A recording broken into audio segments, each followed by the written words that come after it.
Hey, what's going on, everybody? Welcome back. My name is Jacob Restituto, and I'm a musician from Northport, New York. And today we have a really special guest. His name is Max, and he is the creative director in a lot of different things going on in the Philippines at the moment. So, Max, thank you so much for taking the time on the channel. I really appreciate it. And how about you introduce yourself? Hey, what's up, everyone? Good morning from the Philippines. 7 a.m. here. And thank you so much, Jacob, for inviting me here. It's such an honor. And I'm sure that we'll have fun today. Absolutely, man. I appreciate you taking the time. I also want to appreciate the fact that you're quite the early bird, man, which makes it kind of easy. Because I've been speaking to some people, which time zones, and like, hey, are you available? Like at like it's like midnight for me, and I'm like you. I go to bed really early and get up really late. Sorry, I go to bed early and get up really early. So like I was up today at 5 o'clock in the morning, so Wow. I relate to you. And I'm like, no, there's definitely no way I could be up at midnight for that, that interview. So I appreciate that, man. So let's kind of go into that. I've seen your name come up in quite a few things lately, and I want to kind of talk about the stuff that you've been doing recently, and then maybe go a little farther back into your how you got into this. So, with Morissette having her number one EP in the Philippines and charting all over the place in the world, you've been the creative director or the director on a lot of these videos. So whether it be the music videos or the live videos, you've been heavily involved, to my understanding. And let's talk about that, and then I want to talk about like how you kind of got into the industry. Yep. Right. For Morissette, actually, my project from Morissette started last year, October, for her first music video, Love You Still. And it's quite, the history of that is quite really interesting because I was in a shoot with a different artist, a YouTuber also. Her name is Renee Dominic. I don't know if you know her, but I was doing a shoot for her, a live shoot for her, and then Dave Lamar, who's Morissette's fiance, was there, part of the band. He's part of the band. So Hmm. during our breaks, he went up to me and said, "Hey, so I have this project for Morissette, and I'd want to discuss it with you." So I said, "Oh, cool, cool. I don't personally know Dave, and I don't personally know Morris at that time. He just came up to me, and I guess we just clicked right away. So, and after that, we just message and chat, and then I heard the song, and I love the song, Love You Still, and I love the direction that they're going for, because right now she's trying to, she during that time she was trying to rebrand her music, rebrand her look, rebrand her whole, her whole artist package.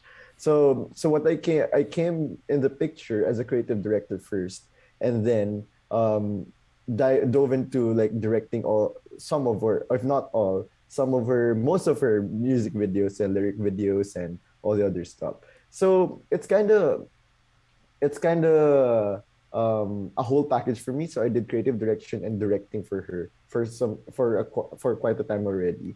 And yeah, so we've been, and props to Morissette. It's been a really great journey with Hmm. her because we basically started from scratch because she wanted to really rebrand herself and she wants to be different from the past, looks that she had before when she was signing this label and from the other label, from her previous label. So it's been really exciting for Morissette, and I've been really enjoying because she's so generous with creativity.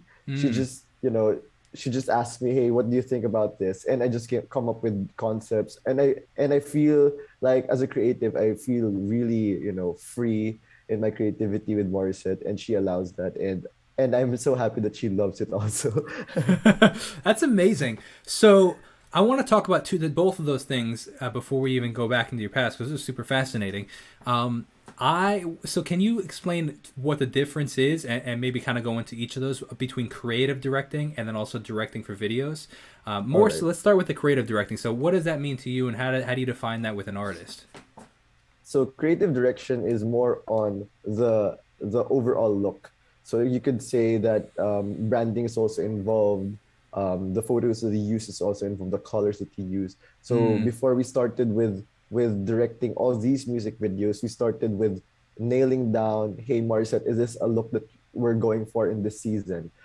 Is this photo aligned with a creative direction that we want to push through in this season? So there are photos or there are looks from before because Morissette already has heaps of stock photos or photos from before from all our photo shoots from before, right? So but then with your creative direction, once we nail down the creative direction of all those things, we kind of say, okay, this photo is not aligned with our creative direction right now, or this voice is not, this tone of captions is not aligned, or this. So it's not just the look, but also how Morissette, packages herself as an artist in Sure. this season. So creative direction is more of doing that.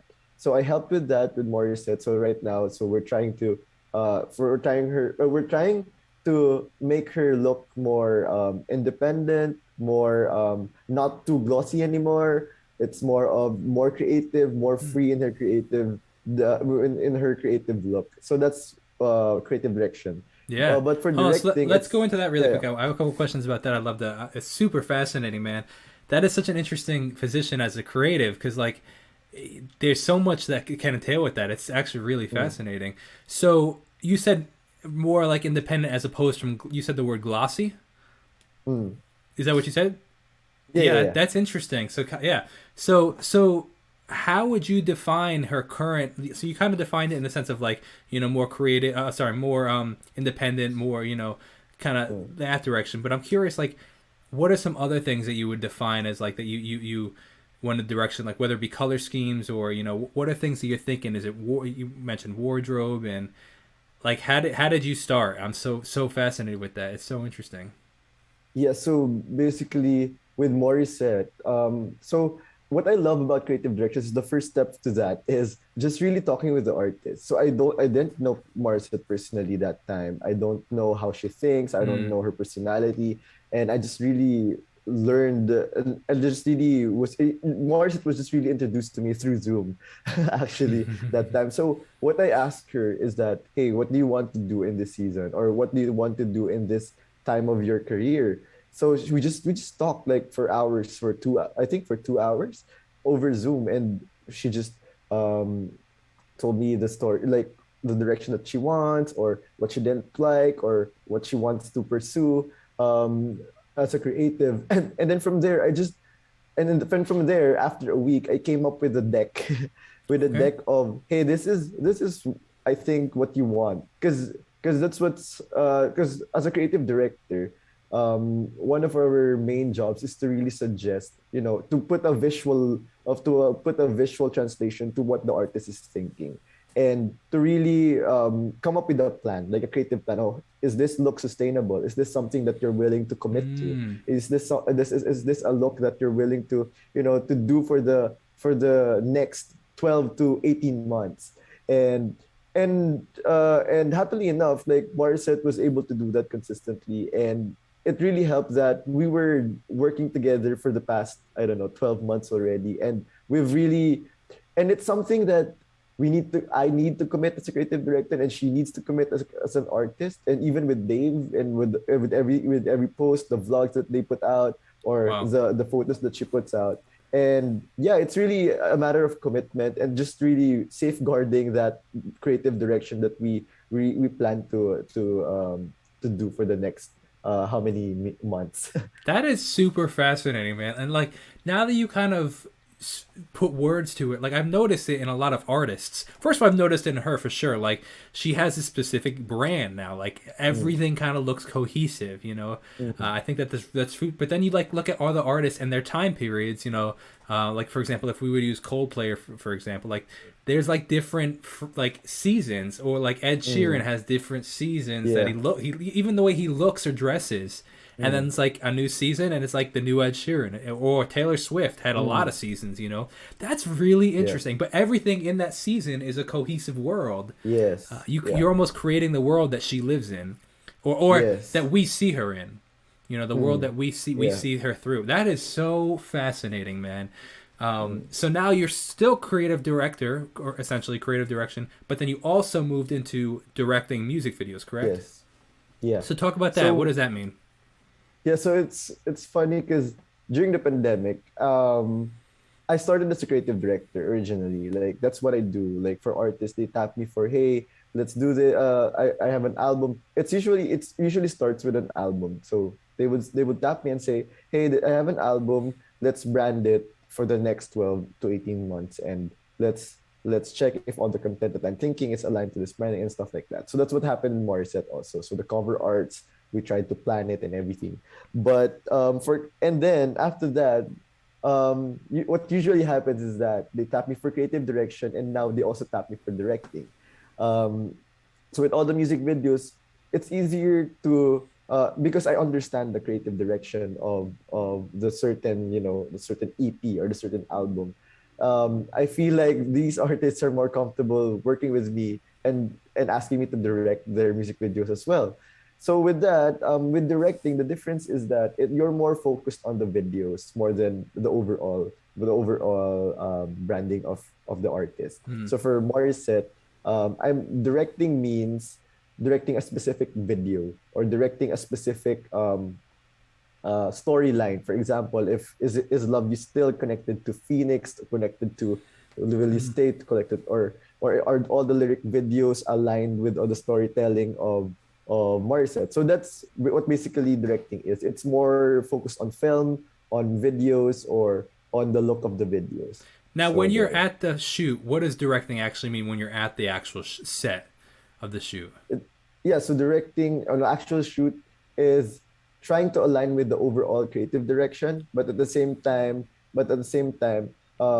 committing to the concept that you pitch to Morissette. For example, on the set, I'm just really directing the video. So here is the concept that, or I have a storyboard for the music video. Then that's what I commit to, Hmm. because what with all the parameters of the creative direction involved also.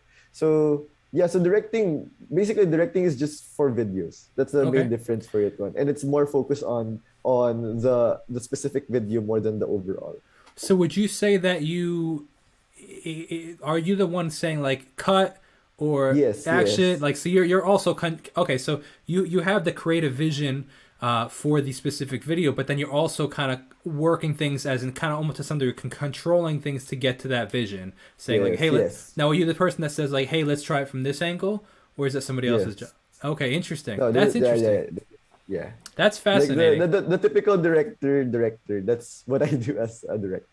That is fascinating. I like that a lot, man. So you have a lot of the stuff that we've seen from Morissette, you had some pretty obviously she has her desires and the things she's going for, but you've had Mm. a lot of input in that, whether it be recommendations or maybe kind of like you said, I think I like the way you said it a lot, where you kind of put into the world what they're thinking as an artist, like their desires, you kind of Mm. flesh out. That's Mm. super fascinating, man. So, really interesting. Let's go back a little actually to see how you kind of got there, because I love talking with artists that have had some really cool success and then kind of breaking down some of the steps that they've had to get there, because I think that so many people would love to be where you are but have no clue how to even start. You know what I mean? And I think that that is so important. So, let's go back into maybe a little bit of your backstory, and then I want to kind of forward into how started some connections, and then you already mentioned how you met Morissette. But let's go back into your story. So how did you get into your industry, and how would you define it? Would you just define the creative industry? Would you define it as the music industry, or how would you define yourself as a creator? Okay, so let's go back to 2018. Okay. No, so I graduated architecture. So that's my degree. Wow. Yeah, for 5 years, I dread no, I crawled my way out of architecture. So I was an architecture graduate. And then but during my architecture years in college, I would already get small projects, video projects, covering corporate videos or just doing my own thing, Mm, like my personal videos or documenting my travels and stuff like that. But most of my works were travel. So in my fifth year of college, an airline actually asked me if I wanted to be a freelance storyteller for them wow. after I graduated. So and I was so excited as a 21 year old. I said, "Oh yeah, do you get I get paid? I get paid to travel, all expenses paid." As a 21-year-old, I was just so Yeah. excited to graduate and do that. Not even architecture, Yeah. just do that. And then after I graduated, 3 days, literally 3 days after I graduated, I flew out to my first Wow. ever travel duty for AirAsia. So that's where it Wow. all started. I didn't dive into architecture just yet, just because I know that architecture will always be there because that's the degree that I graduated. So I'm more open to trying new things, especially in the creative, because I want to know if the creative is for me. So then, so for at least 4 to 5 months, I was there doing freelance storytelling for AirAsia. So I did a couple of travel videos for them, and I enjoyed it a lot.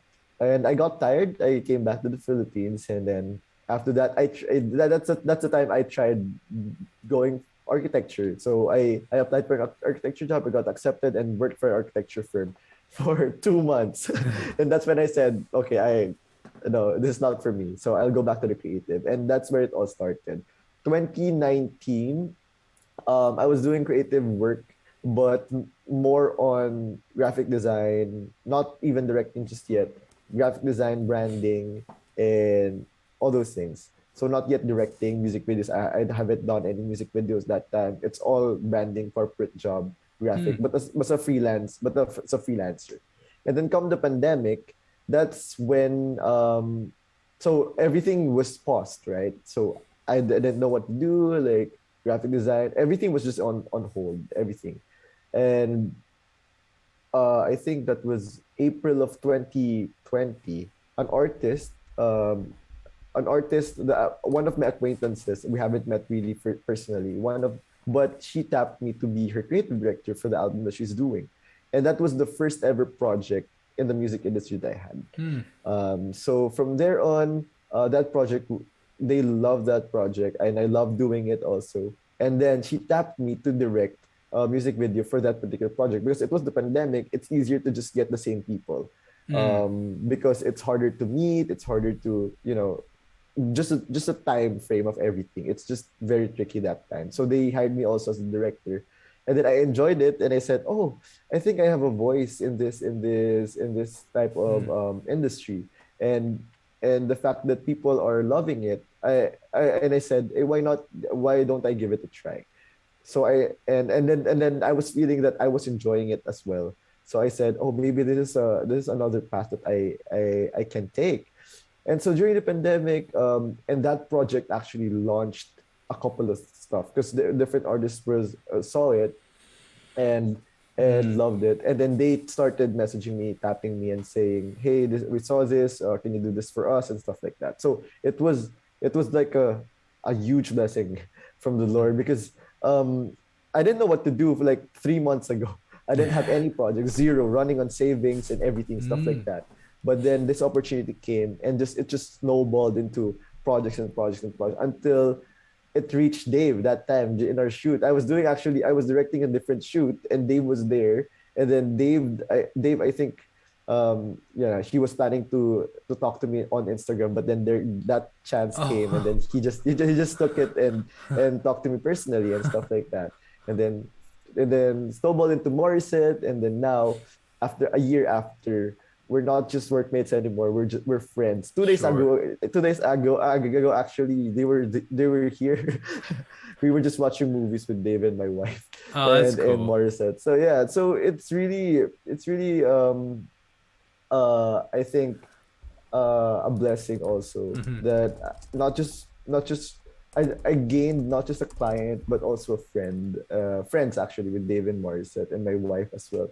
So yeah, that's how it happened, and that's how my career happened. And in the creative, what's happening in the creative right now, I think people, because the pandemic has really changed the landscape of creating right now, people have more chances and more opportunities to be seen because everyone is just online, and it's easier to get discovered, just because if not all artists or all corporations, they're all online right now. And if you see a good project, you can easily just research who did it and get connected to that person. Yes. And that's basically true. what happened to me. They saw one project of mine, and they loved it, and then they messaged me. So for the creative industry right now, it's a great chance to thrive, because there's a great opportunity also to be discovered in the season. And I feel like for all the creatives out there, it's just create whatever. Even passion projects, just post it, because people will discover you online. So I first of all love your perspective. There's so many things that I want to add on. The first thing is it's all about every interview that I have. It's all about relationships. You just have Yeah. created one relationship after another, after another, after Yes. another, and it led to more and more and more. And I'm sure this relationship with Morissette, even if you stay with her for a long time, will create other opportunities, in other Mm, relationships. Just because that's what the world is all about. mm, Really interesting perspective, and I want to chat about this for a sec about it being such a great time to be a creative because and it was maybe it kind of triggered some thoughts in me, and I want to discuss this. It's really interesting because I mm, agree. I had a thought process that you kind of changed my mind on. I would have agreed with you that it was a really great time to be a creative during this whole pandemic thing. And now, like in America, I'm seeing, like, for example, YouTube views go down because everybody's going back to work. Everybody, schools are open again, and they're going back to school. They're not online. Work is open again. They're going back, but it's interesting because, like, and I've know now that it's kind of clicking because I've spoken to a lot of people in a lot of different countries. You guys are still on a pretty big lockdown, so it's yes. interesting to see people's perspective. And it's almost like, for example, like my YouTube viewership, I think 27% is from the U.S., but like the next tier down is the Philippines Mm, at 12% of my wow. total viewership. So it's interesting to some degree, almost like where is like adapting with the times, like kind of Mm, like you said, of just like it's a great time to be a creative, like it, and almost, and I'm just kind of a light bulb just went off in my head, so I wanted to share it. Like it's yeah. like focus. There's opportunity out there. Just figure out where it is, Yes. and like Yeah. while maybe it's not in America for some artists because people aren't as interested online anymore. But Mm, in the Philippines or in Australia, there's a lot of people still at home and online, mm. and I don't know, how can you tap into those markets? That's a really interesting perspective that you totally just blew my mind on, man. So thank you for that Yeah. because I needed that encouragement. Yeah. Yeah, yeah. And this is something that I always tell, like, my team or any other creative, not here in the Philippines, is that whatever you like, just put out whatever, like, because whatever you put out, it somehow goes back to you. Um, you can put out your own aesthetic. You can put out your own, how you think or how you can be creative. For example, like with your photos, how you tell your stories to your IG stories, even just IG stories, like if it's fun, if it's you and stuff like that, because people really are online, even here in the Mm-hmm. Philippines, and it's Mm-hmm. it's it's crazy here in the Philippines, just because everything is just adapted to all the platforms. For example, because right now I'm trying to enter, like, I'm trying to break through into the ad industry, and now that whenever we create an ad, it's not just for like a certain aspect ratio. It adapts into all these other Mm-hmm. platforms like verticals, 4:3s, 6 seconders and stuff like that. And for me, that's already a testament that says, hey, everyone's online, and we want to tap everyone. Yeah. All these ad opportunities, we want to tap everyone. So for me, as a person, like as an individual who creates, that challenges me because, hey, there's a lot of content out there, but you can always stand out, like with your own aesthetic, 100%. and yeah. And if it's your voice, if you want your voice to be out there, just be authentic about it, and people will discover you. Preach. because Come on. because like yeah, because like 12 months from now, I didn't know that I had a voice. I didn't Mm. know that my aesthetic would be something that people would like, or something people would appreciate, just because I didn't put any other content. Because I've been putting out content in my personal, and even like that Air Asia thing, that airline thing. I was just putting out like my personal travel videos, not even like thinking that an airline would appreciate it and would tap me. That's how they So it saw was you. just, yeah, that's how they saw Wow. me on Wow. Instagram. On Wow. Instagram, Mm. I just use a hashtag and stuff like that. So Wow.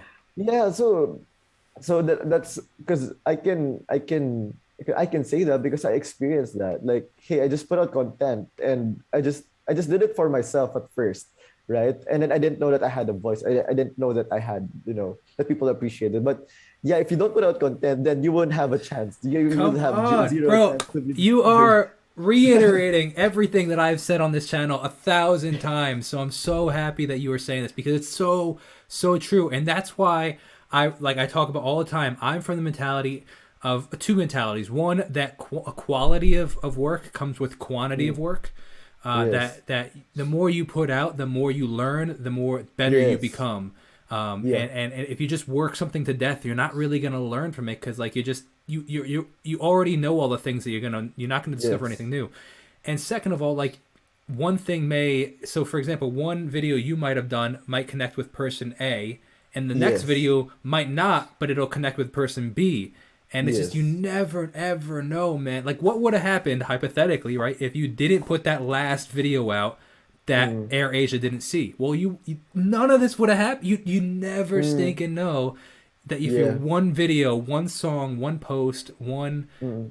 TikTok, whatever the case is, away from wherever you're supposed to be. Man, Mm. I love it. And the funny thing is, like, I'm sure you'll appreciate this. You never know. Some of the best things you've probably thought were the best, like, or at least in my life, I've seen like, oh, this. I'm like, this song is so good, and I put it out, and people are like, yeah, cool. And then others, I'm like, this song's decent. People are like, yeah, we love this. You just never know. But had Yeah. I not put that song that I thought was decent out, like I Yeah. would have missed that opportunity. Man, Yeah. we're on the same wavelength, man. I love it. I love it. That's so cool. So let's pivot a little more into some of the more recent stuff you did, because now you kind of transitioned into it, which is perfect. You've done a lot of work with Morissette recently, and I keep seeing your name pop up, and I'm like, this guy's crushing the game, and I love it. So shout out to you. Thanks. So let's talk some of the videos that you've done recently. I want to talk the most fun video you've done recently. Let's talk about that. Which one would you say that would be? The most fun video. I think this pandemic has really changed the game, even like how we appreciate things. Mm, Because everything's just pre-recorded, everything's just, you know, curated or done in a studio or something like that. Even like the songs or the music videos right now, it's just all pre-recorded, shot in a different place and stuff. yeah. So the video that recently the recent video that I really loved doing was actually the live videos we did for So Morissette. good, man. It was because we attempted to do a one shot, a one take, one take music video with which also we did a live recording for that, and it just feels really. It feels real for us just because we didn't have any cut. Everything that you see and hear there, it's not, it's not we didn't cure anything. Maybe for the audio, yeah, we cured a couple of things, we mastered it, but for the visuals, it is what it is. Like when we shot it as is. So that's what I miss that so much. Like Mm, that feeling of listening to an artist live. It's mm. like a gig. Before the pandemic, what we enjoy the most is that the authenticity of the artist. Like when you listen to her or to him in a random gig place, with all the live crowd, live videos, and live crowd, live speakers, live audio, and stuff like that. So for me, it was you would say that it was simple to shoot something like that because it's one take, and after that take we just cut and then that's it, right? But for me, that refreshed me so that Mm. shoot refreshed me so much just because So fascinating. it brings me back. Yeah, it brings me back to the pre-pandemic where people just are going out, listening to music live, and watching gigs live. So So for me, that that's so fascinating, man. So what? I'm curious. So how many one takes did you do? Wait, was it straight one two. take? That's For wild. Morrison, it was just two, That's man. wild. I And love for that. their band, it was just You two. just picked the So best one of the two. Oh, that's so yeah, crazy. That's so so that's why good. we're able to shoot like five different sets in She's one so day, stinking just because talented. she's Yeah. so yeah, she's just so pro with it. Like Yeah. she said, and I love what she said in that when we were And shooting that actually, I live want to give episode. credit to everybody because it's not just it's her. She's incredible, absolutely, Yeah. 100%. But it's the musicians, it's you as the creative Yes. Yes. director, it's the videographer. Like all you guys as a cohesive team are really talented. Because like if the video guy tripped, well, you'd have to redo it all over. You know what I mean? So like it's a Yeah. whole. Yeah. She's incredibly talented, 100%, no cap. Yep. But then everybody else also as well is Yes, for sure. is a cohesive, talented team. Yes. And the thing is with that one, I love what Morissette said when we were shooting it. She said, "Oh man, I missed live concert like Mm, this." So for me, just bringing her back to that, feeling of a yeah. concert is already a win for me as a director because Mm, that's what we want and that's what we were aiming for. That the artist feels that she's in a live concert, and the viewers also feel that they're in a live concert. The musicians, the videographer feels that they're in a live concert. So for Mhm. me, even if the views are not that good or if it's not appreciated by everyone, but for me, if the artists that I work with on set are, feel fulfilled, they have the freedom of creativity, even Morissette also love doing it, then for me that's a win already as a director. That is a fascinating point, and I very much agree with that. And I think that needs to be highlighted more. You said even if the views don't justify it, if it Mm, fulfilled the artist, it's worth it. yes. And I really believe that things happen for a reason, and it's interesting because some things like that, hypothetically, say the video completely flopped and didn't do that well, you don't know if the next video she now, because she's fulfilled, she's gonna put something else in it because Mm, she's just more fulfilled, that's gonna get millions of views. But like, had you yeah. not done the video that didn't, Mm, fulfill her but got a lot of views, that yeah. next video might not. You know what I mean? That's interesting. It's as a creative director, I really appreciate that. Like, you're not all view centric because it's Yeah. about the artist, and with time that'll come through. The viewership, if you continue to stay authentic, the viewership will come Mm, because people can see the authenticity, and people are not interested in the fake yeah. anymore. That is really Yeah, and interesting. and for me, like, that's why I enjoy working with artists because they are creatives as well. So it's just that you just amplify what they have already. So for me as a creative director, I don't put in like random concepts, and I don't suggest random concepts that Morissette is not comfortable doing, just because that's like what I said earlier today. We were aiming for like, is it sustainable for the artist? Is this Yeah. something the artist is comfortable doing for the next 12 to 18 months? Because if you push, for example, if you just push for something trendy, Hmm. but the artist is not and it's not natural for the artist to do that, then it will show, like it can gain like a million views or whatever, or like be shared online to multiple places, but you can really see like if the artist is enjoying it or the artist is fulfilled. Because for me, creative fuel is still more important. Mm. Getting inspired Preach. is more important than the. And for me, it's always the long game. What's the long game? Is she gonna be happy about this look, or is this something that she enjoys doing, dressing up, or like is this a shoot that she would say and in the next 2 years, oh, I enjoyed that shoot and Mm. I felt like I got inspired in that shoot, or that's why I wrote this song because of the shoot. Is this something like that? So that for me, that's always part of my creative process. Is this something that the artist wants, or the artist is this something that artist is comfortable with, or is it natural to the artist?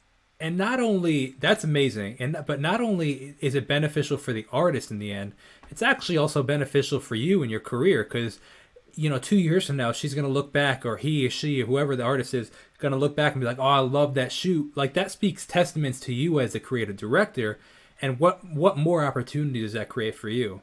That is super fascinating, man. I really appreciate how you view your craft. That is super Thank interesting. you.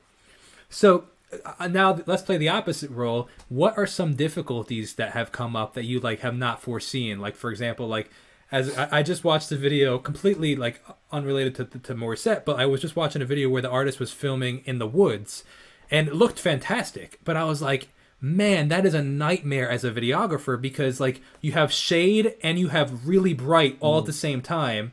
So like, yeah. that could be an issue that's considered a unforeseen issue. So what have you guys seen in your experience that you're like, oh Mm, shoot, this makes it much more difficult, that we would not from a viewer aspect have known. all right. So this is I'll start with a project that is not Morissette yet. So Sure. first, a project this pandemic has really made like everything harder for the production industry, just because of the testing also. So one of the factors that's unforeseen is that when your artist or your talent tests positive. Oh shoot, So yeah, so that's you crazy. can't. So basically, if the director of like a core in your crew or it tests positive in a PCR test or a Yeah, swab test, then that will yeah. adjust everything, timeline, shooting, everything Oh will just man, adjust. that's So horrible. that's one thing that has already happened to me, but in a different project, and we needed to, you know, to come up with a solution, just Yeah, I because bet. every date that you move is additional cost for the production, Mm, for the client and everything. mm, So yeah, that one. But fortunately enough, crazy. we're blessed that every shoot that I do with Morissette, we all test negative, so Yeah, it's okay. yeah. But recently for Morissette, originally, this is I don't know if this is something that I don't know if Morissette has already revealed, but for the live An video, exclusive. this is very exclusive. During the live what do you call this? The Phoenix live videos. My original concept for that is I wanted to do it outdoors. Hmm. So we set up an outdoor shoot for that one. So right now it's very indoor, all the lamps and all it's very moody right now, right? Hmm. But just in front of that big living room is there's a garden Yeah, right you can see beside it in it. the videos. Absolutely. Yeah, so there's a garden beside it, and that's my original plan. We've set up like panels there and everything. So because I wanted my concept for that is that I wanted to bring the studio outdoor because like this is a segue. So the concept of most of the people right now is that they shoot an outdoor scene indoors, right? Because of the pandemic, because they wanted to be controlled and stuff like that. So what I wanted was I wanted to bring the studio outdoors. Hmm. So that's my concept. So it's a luscious garden with just panel boards at random places, and the brand is just scattered in the garden. So that's my original plan. But due to unforeseen circumstances, the weather that time was super hot.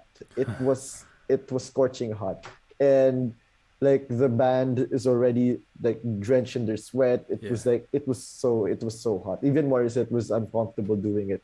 So for the second song, I decided, hey, let's just move inside because this is not gonna work. It's not sustainable. We still have three more songs, and we can't finish it in one day. So we said, okay, after the second shoot, we moved everything inside, and that's how it looks like right now. So yeah, so to answer your question, there are weather factors, there Hmm. are COVID factors. There are also logistical factors. Even right now, like like here in Manila, checkpoints are everywhere. We have curfew. So Wow. it's really hard. Like we need to get permits to cross borders. We need to get Wow. permit to shoot in outlet places. That's why the perfect scenario here is that we shoot in a private place, just so we don't get just so we don't need to get permits to Yeah, shoot. make it easy. Yeah, make it easier. So there, That is pandemic wild. edition. Pandemic, yeah, for real. For real, that is Yeah. wild. Let's kind of backtrack a little. So, one of the things I want to talk about for a second is you mentioned the time where you were living off savings. There was 3 months where there was nothing.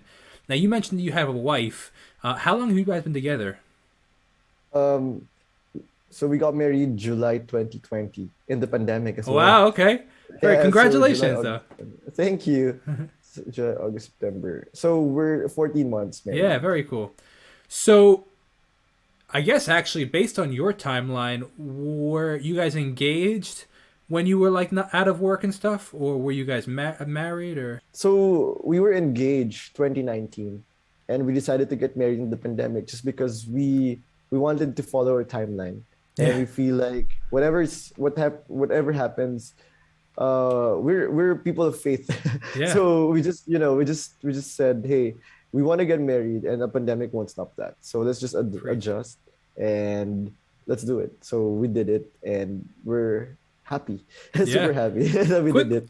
Totally quick segue. I like how you guys are all kind of surrounded by like-minded people, and I think that that leads to a lot of success just in general. Like, so for example, Morissette, slightly in my interview, in a different interview that I watched with her, shout out to Danielle Marie.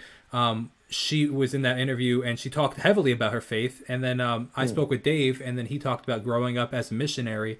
And then you're now mm, talking about your faith, and I think that is super important. Just in this aspect of everybody being like-minded, mm.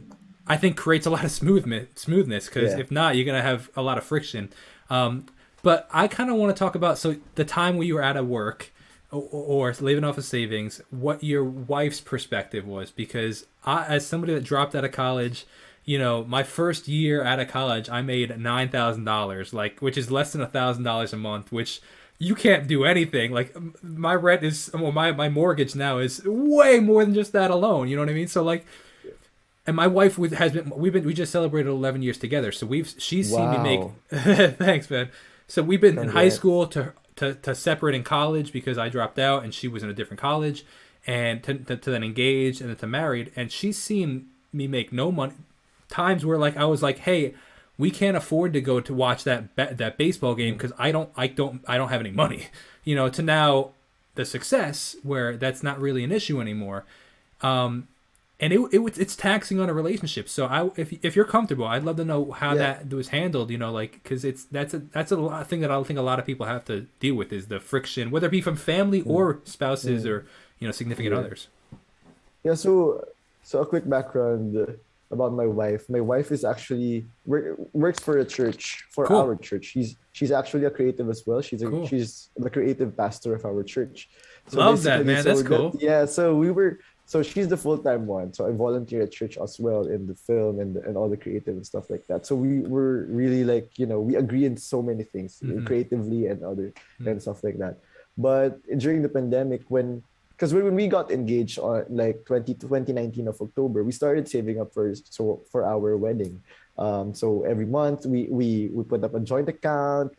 As 2 year olds, we tried to do adulting Nah, hey, together. So I got so married yeah. at 23, so I relate very much. Yeah, yeah. So there, we put up a joint bank account, and then we save every month a certain amount for the Yeah, wedding and stuff like that. So, but during the pandemic, I had a hard time putting up like every month my monthly contribution to the wedding, just because I was running on savings, mm-hmm. but I don't know. This was just the grace of God that I was zero for 2 months, and then that artist, the one that I told you Yeah, earlier, that artist tapped me, and then that really changed, yeah, my whole career, and even like just provided for us yeah, for the wedding and for everything. yeah. So for my wife, it's just really communication, like, and Mm, even expectations. Early on, I said, hey, this is what's gonna happen. Like, even before the pandemic, this is what I told her. Like, hey, this is, as a freelancer, a freelance creative, this is, I don't have an it's exact ups and amount. Yeah, downs, the it's whole thing. fluctuating. Yeah, sometimes I will get a project that will sustain me for like 3 months, or a project that will sustain me for a month, or sometimes I have zero. So it's really fluctuating. So early on, I was able to really tell her and set the expectations that, hey, in the future, if we get married, this is what my finances would look like, and I will try my best to to put certain amounts every month that I need to provide and stuff like that. So early on in our engagement, That is I was able to so do that as important, well. man. The Yeah, communication. super I love important. that. Dude, Communication. everybody listening, take notes. That is so important, Yeah, man. That yeah, is communication. brownie points for Yeah. you. Yeah, communication and expectations. Because if you don't Yes. communicate your expectations, then frustration will just come. Bro, So there. you're a smart guy, man. You're a smart Thank guy. you, thank you. So yeah, there. So when we both agreed on that, Yeah. and my wife, that's her expectation. Even that, I feel like that was the reason why we really love. It was our relationship was smooth, even Hmm. even in the pandemic, Yeah. because we were able to understand that, and she was able to understand that. And yeah, and the world should understand that the pandemic has really made lives Sure. harder in the pandemic. Yeah. So, and I'm just so blessed that my wife is, we think alike, and we understand each other in so many ways. So I love that. yeah. I love that. So I want to wrap it up because I know you have to be somewhere soon. So, one thing I love asking everybody on the channel is, what is one thing that you now know now that you wish you knew when you started? Mm. um I feel like I think you've tapped on it early on. It's that relationships matter. Like, relationship is greater than any other, creative input that you can offer. Because yes, you're creative, but at the same time, if you're hard to work with, or if you don't have any relationship, your client, or if the artist you're working for or you're working with don't trust you, or Mm, don't like you, or don't don't just the relation. For me, so basically it's just the relationship. I invest more in the relationship. Even as a creative, I don't know. This is something that I do for my clients, is that I don't I don't bill everything, just because I don't bill everything. Like as a creative, I have the initiative to say, hey, we can do this, and I don't bill it at all. Mm. It's because as I was saying before, it's for the long game, for the long game. Hey, let's 100%. do. Come on, I love. Oh, you're Yeah. like we're like on the same wavelength, man. Yeah. I love For me, it. for example, if there's a teaser that we want to do, I don't bill it. I Uh-huh. just say, hey, this will launch our video.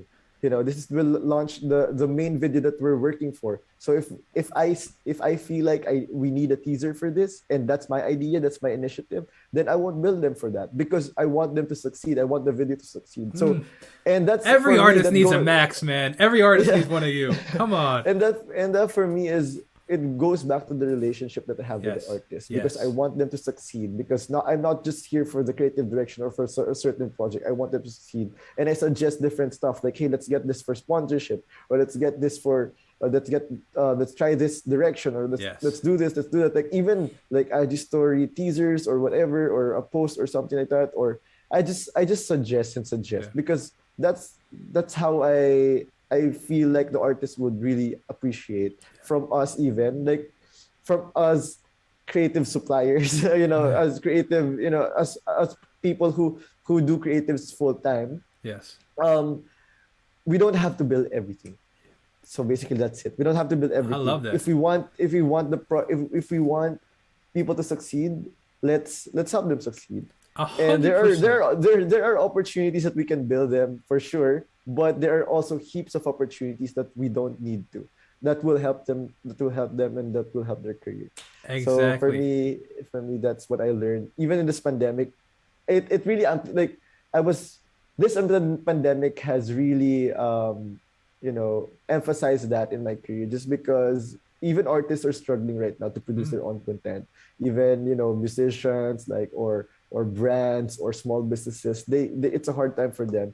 And us creative suppliers, yes, we can build them in all the major stuff or all the major things, but this is our contribution to them right now in this pandemic, that we give them content that's for free, that can help their businesses or that can help their career as well. And for me, I love doing that, and it's not something that I'm forced to do. It's really something that, for me, would help me as a creative to just explore. Because, like, sometimes all these free other stuff is that, hey, this is what I want to try. I want to try this approach, or I want to try this platform. I want to try, for example, a TikTok ad, or I want to try, and I offer that to my clients for free. And then for me, that's a learning already. Like, hey, okay, TikTok is not working, or like TikTok is working, or this is something that we can do for the next project or something like that. So for me, that's a learning. But for them, that's a huge deal already, that, hey, this creative director wants me to succeed. And that for me is the win, Absolutely. that they would know that I care for them more than I want their money or something like that. Yes. So, And yeah. as they succeed, you succeed. It's Yeah. like there's this saying, like, you know, as you give, it always comes back and more, Yes. and it's Yeah. it's it's so wild, man. I love that concept. So that's a perfect note to end on. Give, as like you said, as you give, it always comes back. Like in whatever way, shape, or form. So that's Yes. amazing, man. I love the way you think. I think that you have a really special mentality. So I want to applaud you Thank for you. that. So what is the best way for people to support you and what you're up to these days? Oh, so I don't know the answer to that. Okay. Should they I'm follow just you on online. Instagram or Yeah, I'm just on. If you want to follow me, I'm on Instagram, and I'm on. Actually, that's my main platform. I don't okay. post on any other platforms anymore. All right, cool. I just put my work on Instagram. I'll Yeah. have you linked down below. So I want to Yeah. thank you so much for taking the time, man. I really appreciate it. I want to thank everybody else for spending the time and watching this video. I think that this is one that you need to watch 2, 3, 4 times. There was so much good gold nuggets in here of wisdom. So thank you, Max, so much. Best way to support the channel, everybody, is to subscribe and like the video and check out my own music. That is the best way actually to support the channel, is checking out my own music. And I'll see you guys in the next video. Have a great day. God bless and peace out, everybody. I know that I'm not like everyone else. I know I'll probably never be. So it just hurts me when you're asking me to change. It's like throwing knives at me. You've been with me for so long, I thought you know that I'm not different at the core. But when you ask me to be different around your friends, man, do you like them